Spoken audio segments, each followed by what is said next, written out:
October, November 2011, T2, question number 2, and this is a variant 2 question. इसमें आपको दिया हुआ है, the diagram shows 4 points, A, B, P, and Q. A, B, P, and Q at C. Okay. B is due south of A. देखो जब भी direction आती है हमेशा उसको हाईलाइट कर लिया करो. B is due south of A. पहले तो इसका मतलब समझते हैं. B is due south of A का मतलब ये है कि B जो है वो A के डायरेक्टली नीचे है. डायरेक्टली नीचे है यानी कि ये दोनों का जो नॉर्थ है वो एक ही है. We have a same north for A and B. So if I draw a north, आगे अगर शायद मुझे north बनाने की जरूरत पड़े, तो I can make a line like this, which is exactly covering both the points A and B. अच्छा, और दूसरी बात, इसका मतलब ये भी होगा कि यहाँ पर आपका नीचे जो है ना ये 90 डिग्री बन रहा है, क्योंकि डायरेक्टली नीचे है ना, तो ये एक राइट एंगल ट्रायंगल भी आप कह सकते हो कि जो BAC है वो आपका एक राइट एंगल ट्रायंगल है. तो डायरेक्टली नीचे ना राइट एंगल ट्रायंगल. तो यहाँ से एक और हिंट ये भी मिल रहा है. अच्छा, दूसरी डायरेक्शन के ऊपर अब बात करते हैं. दूसरी डायरेक्शन बोला हुआ है कि जो P है it is due east of A. अच्छा, P जो है वो A के ईस्ट पर है.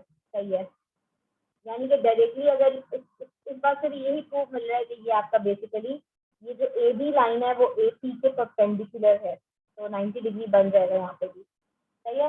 अब AC आपको दिया हुआ है 3.73. ठीक है, BP बता दिया है कि 5.47 है, 5.32 है ये वाली साइड AQ, और एंगल बता दिया है angle PAQ is 25 degree. Part A, you have to calculate angle ABC. Angle AB calculate करना है, which means that जो लेटर सेंटर पे होता है वो वाले एंगल आपको निकालना होता है. तो प्लीज ये ब्लंडर मत करके आ जाना. राइट एंगल ट्रायंगल देखकर कुछ स्टूडेंट्स ना एक्साइटेड हो जाते हैं कि वो इस एंगल की बजाय ये वाला एंगल निकाल के आ जाते हैं, which is absolutely wrong. It's a blunder. तो बी वेरी केयरफुल. आपको ये वाला एंगल निकालना है. ठीक है, जो सेंटर पे लिखा होता है वो एंगल निकालना है. अब एंगल ABC निकालने के लिए हमारे पास एक राइट एंगल ट्रायंगल है विच इज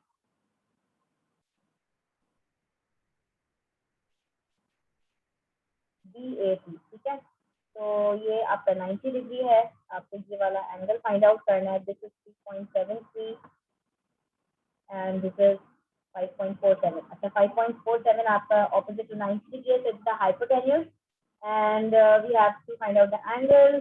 Given angle के opposite वाली side जो है this is the perpendicular that is given to you. Hypotenuse और perpendicular हम लगा देते हैं. Sin का trigonometry ratio लगेगा. तो sin angle ABC is equal to perpendicular upon hypotenuse, and then simply take the inverse.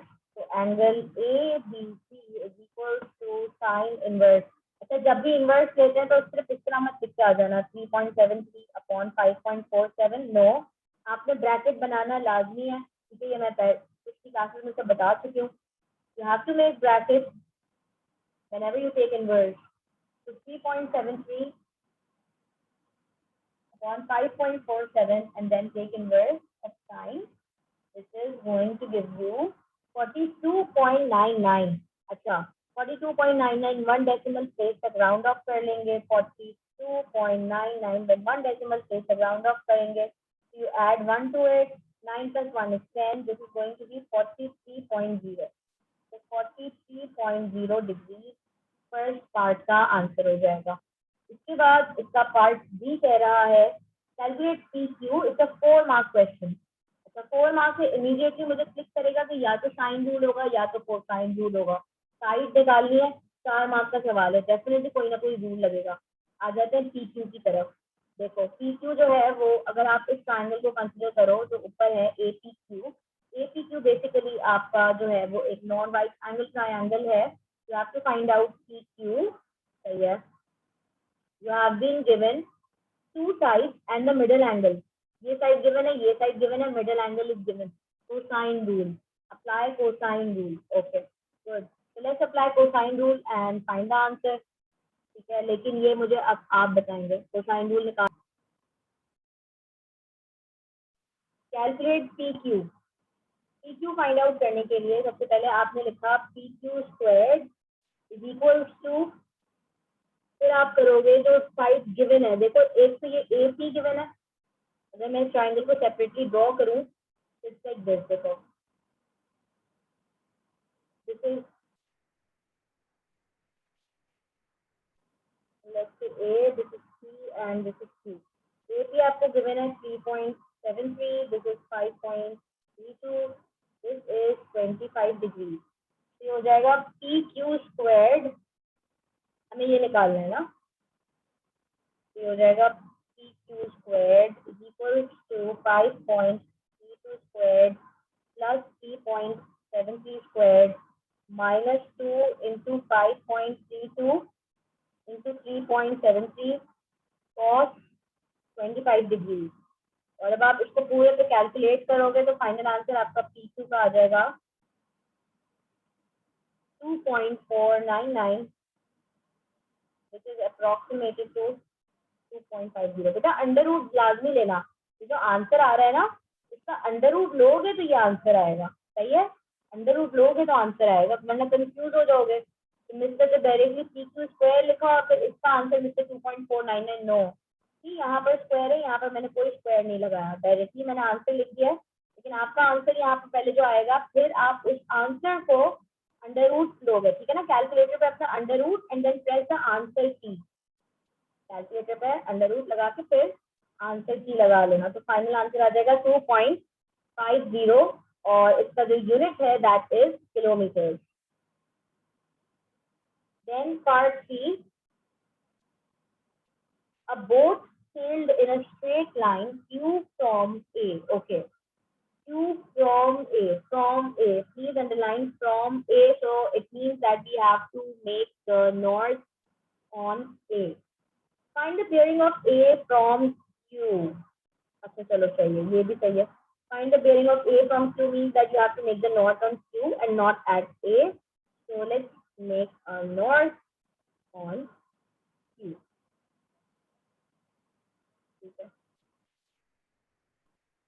और अब हमें निकालना है कि ए तक की बेयरिंग कितनी होगी, यानी दिस इज 1 मार्क का क्वेश्चन, ठीक है, 1 मार्क का क्वेश्चन है, यहाँ से लेके यहाँ तक ये निकालना है, ठीक है। अब क्या क्या चीजें हम निकाल सकते हैं, हम पहले तो ये देख लेते हैं।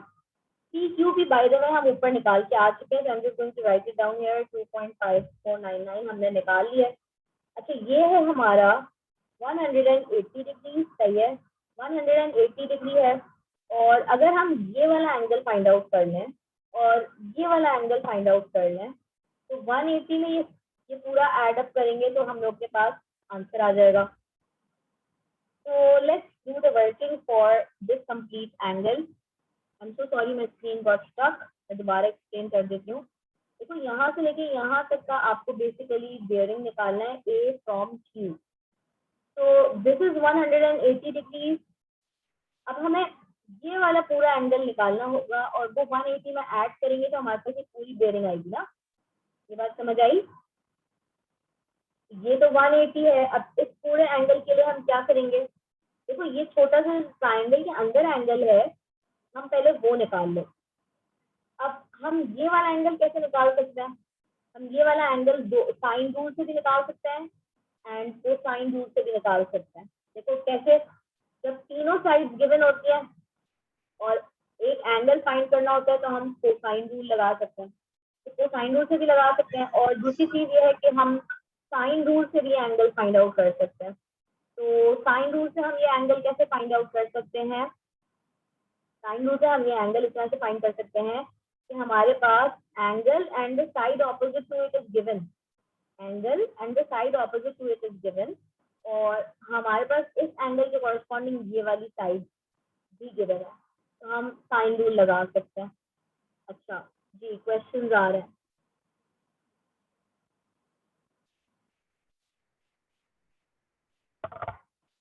जी पूछा भाई, raising hand Mariam, any questions पूछो। बस मुझे पूछना था कि अगर हम क्यू पे कंपास बनाएंगे तो फिर उसके बाद एक सी नहीं बन जाएगा? कहाँ पर कंपास बनाएंगे? क्यू पे अगर हम पूरा कंपास बनाते हैं और ऐसे बी एक बन जाएगा ना, पी ए और ये सी। अगर हम बी पे इस तरह से बना लें ऐसे, तो ये वाला जी बनेगा। आप नहीं, अगर हम क्यू पे एक पूरा कंपास बनाते हैं, नॉर्थ सिर्फ नॉर्थ की जगह अगर हम पूरा कंपास बनाए तो जी बनेगा ना? हाँ, तो फिर इसका आप एंगल किस तरह से निकालने का कह रही हो? तो फिर जो ये 25 है, तो क्यू का जो ये एंगल है ये भी 25 होगा,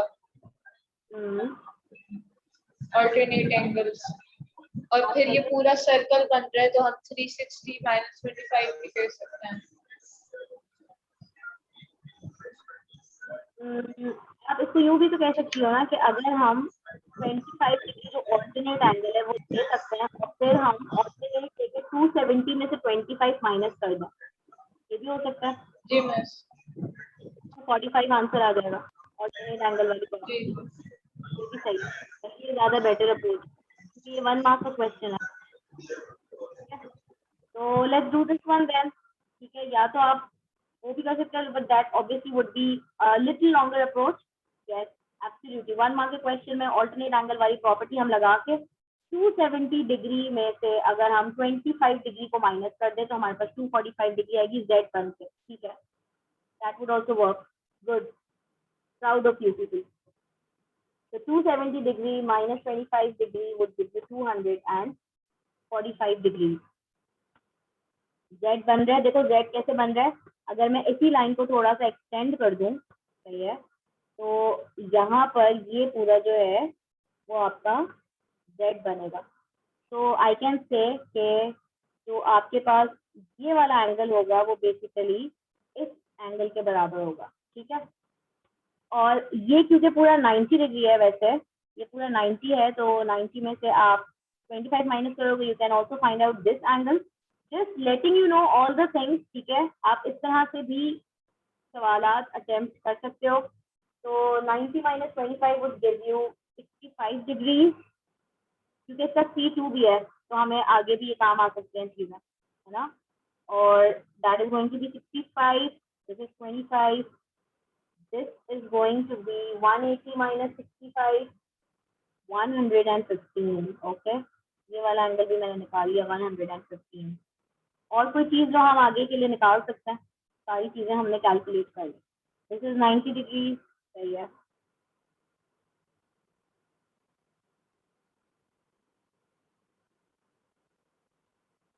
क्या कह रही हूँ?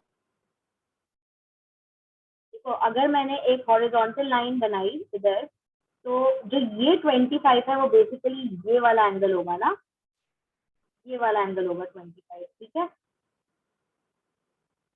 This is going to be 25। ठीक है, तो 270 डिग्री पूरा यहाँ से यहाँ तक है, और उसमें से हम 25 माइनस करेंगे तो हमारे पास इधर से इधर तक की बेयरिंग आ जाएगी, है ना। देखो, ये आपका नॉर्थ है। ठीक है, लाइक दिस, और ये आपका 25 डिग्रीज है।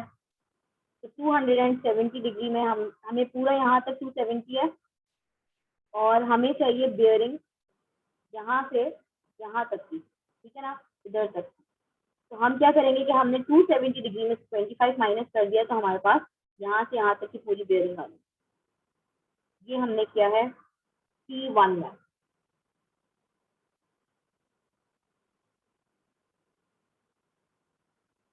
मिस, अगर दो नॉट हो तो हो सकता इंटीरियर बने। इंटीरियर, हाँ, दो नॉट पर ही बनता है। अगर साइन रूल लगाए हाजरा तो वो भी कर सकते हैं, लेकिन क्योंकि ये 1 मार्क का सवाल है ना, तो 1 मार्क के सवाल में इतनी वर्किंग की जरूरत नहीं है, आसानी से हो सकता है। अच्छा, जो एक्स्ट्रा चीजें मैं ऊपर निकाल ली थी, वो एक्स्ट्रा चीजें शायद हमें नीचे काम आ जाएंगे। एक्स्ट्रा चीजें जो मैंने ऊपर निकाली है, मैंने यहाँ पर ये पूरा एंगल भी निकाल लिया था 115 डिग्री, तो हो सकता है कि हमें कहीं आगे काम आ जाए। तो let's see. Okay, depression, angle of depression के ऊपर बातें आ रही हैं। Let's see. A lighthouse is situated at A. The top of the lighthouse is 30 meters above the sea level. Okay, sea level पर देखो कौन कौन से पॉइंट्स है, पहले तो हम ये देखते हैं सी लेवल हमारा जो है वो कवर कर रहा है A B C and Q, चारों पॉइंट्स हमारे सी लेवल पे लाई कर रहे थे, सही है, A, B, C, and Q. So a lighthouse is situated at A. The top of the lighthouse is 30 meters above sea level. Calculate the angle of depression of the boat from the top of the lighthouse when the boat is 100 meters from A. Okay, so let's draw this. देखो इसकी diagram हमें बनानी पड़ेगी क्योंकि इसकी angle of depression या angle of elevation जब भी होता है तो डेफिनेटली हमारा जो है राइट एंगल ट्रायंगल बनेगा। तो इसमें हम देखते हैं किस तरह से। मिस अब साइन और कोसाइन तो हो रहा है बट ट्रिग्नोमेट्रिक रेशियोज क्यों जहन से निकल रहे हैं। Some people have curly brown hair. एक सेकंड परी मैं लेती हूँ, मैं क्यूरीज लेती हूँ। हाँ, let's me explain this part C2 first of all. So a lighthouse is situated at A. Okay, so let's draw a lighthouse that is situated at A. Let's draw a lighthouse L that is situated at A. So A के ऊपर कहीं जाके lighthouse बनेगा। ये point A है, ये lighthouse है। The top of the lighthouse is 30 meter above sea level. As we know कि जो A है वो already एक sea level पर lie करता है, तो जो A से L का distance होगा वो होगा 30 meters. ठीक है, A ऑलरेडी सी लेवल पर लाई करता है। हमें क्वेश्चन के स्टार्टिंग में बता दिया है कि जो A, B, C and Q ये चारों पॉइंट्स हैं ये सी लेवल पे लाई करता है। ठीक है, तो calculate the angle of depression of the boat. देखो अब जब भी एंगल ऑफ एलिवेशन और डिप्रेशन की बात होती है, मैंने आपको इसकी टेक्निक बताई है कि ऑफ के बाद वाली जो चीज होती है उससे आप बनाते हो स्लांट लाइन, और जो फ्रॉम के बाद चीज होती है उससे आप बनाते हो हमेशा एक हॉरिजॉन्टल लाइन। ठीक है, और जो एंगल ऑफ एलिवेशन या एंगल ऑफ डिप्रेशन होता है वो हमेशा स्लांट और हॉरिजॉन्टल लाइन के बीच में बनता है। So let's draw a slant and a horizontal line and then find out which angle we need to find. So calculate the angle of depression of the boat. पहली बात तो ये कि बोट जो है वो हमारी B थी, है ना, it was B stands for, ठीक है, it's right over here, ठीक है, लेकिन क्योंकि बोट जो है वो ऑब्वियसली सी लेवल पर होगी, डेफिनेटली जो बोट होगी वो सी लेवल पर होगी, तो सी लेवल पर यहाँ पर बोट होगी, इसी लेवल पर बोट भी होगी। सॉरी मैं स्क्रीन बॉक्स, तो बोट सी लेवल पर होगी यहाँ पर एक ही लाइन में। ठीक है, तो ऑफ द बोट मतलब कि हमारी जो स्लांट लाइन है वो बनेगी बोट के ऊपर और हॉरिजॉन्टल लाइन बनेगी एल के ऊपर। एक हॉरिजॉन्टल लाइन एल के ऊपर बनेगी और जो बोट है उस पर एक स्लांट लाइन बनेगी लाइक दिस। और जो एंगल ऑफ डिप्रेशन होगा ये हॉरिजॉन्टल और स्लांट लाइन के बीच में, यानी कि यहाँ पर आपका एंगल ऑफ डिप्रेशन आ जाएगा right over here. This is your angle of depression. और अगर हम ऑल्टरनेट एंगल की बात करें तो ये देखो ये V बन रहा है, इट्स एन इन्वर्टेड V। तो ये वाला एंगल इस वाले एंगल के ऑल्टरनेट होगा फॉर श्योर। मैं दोबारा समझाती हूँ, देखो मैं दोबारा समझाती हूँ, समझ नहीं आया। A light house is situated at A. ठीक है, जो लाइट हाउस है वो आपका ए के ऊपर बना हुआ है। ठीक है ना, this is the top of the lighthouse. Let's say this is the top of the lighthouse. The top of the light house is 30 meter above sea level. ये जो ए है ना ये एक सी लेवल है। ठीक है ना, ये ए जो है it's sea level, sea level है। और ये जो बी है ये बोट है, तो बोट ऑब्वियसली सी लेवल पर ही होगी ना, सी पर ही होगी बोट। तो ए और बी एक ही लाइन में बनेगा। This is the boat, this L is top of the lighthouse, top of the lighthouse। आपको बता दिया है कि जो A से L का डिस्टेंस है दैट इज 30 और A से B का distance when the boat is 100 meters from A, तो A से B का डिस्टेंस भी आपको बता दिया है 100 मीटर। सही है, this is a 90 degree angle. Of the boat का मतलब ये है कि जो आपकी एक स्लांट लाइन बनेगी वो बोट पर बनेगी। तो आपने एक बोट पर एक अपने रूलर से रखी स्लांट लाइन बना ली और फ्रॉम के बाद top of the light house है, तो top of the light house पर आपने एक हॉरिजॉन्टल लाइन बना ली, ये स्लांट लाइन है, ये हॉरिजॉन्टल लाइन है। स्लांट और हॉरिजॉन्टल के बीच का ये वाला एंगल एंगल ऑफ डिप्रेशन है। ये एंगल इस एंगल के ऑल्टरनेट होगा, देखो ये जेड यू बन रहा है, ये एंगल इसके ऑल्टरनेट होगा। तो बेसिकली हमें निकालना क्या है, हमें निकालना है एंगल ऑफ डिप्रेशन। अगर मैं ये वाला एंगल फाइंड आउट कर लूँ, उसको मैं थीटा नाम दे रही हूँ, if I find out theta, so definitely this is also theta, angle of depression. So we can find out theta by the trigonometric ratio. ठीक है, trigonometric ratio में जो 30 है, it's opposite to the given side, so this is perpendicular and this is the base. So perpendicular and base applies in tan. So tan theta equals to 30 upon 100, and then take the inverse. So you are going to get theta equals to tan inverse bracket 30 upon 100, which is going to give you 16.7 degrees, 1 decimal place तक आपने answer देना है। ये आपका angle of depression हो जाएगा। So I hope this question is clear to you.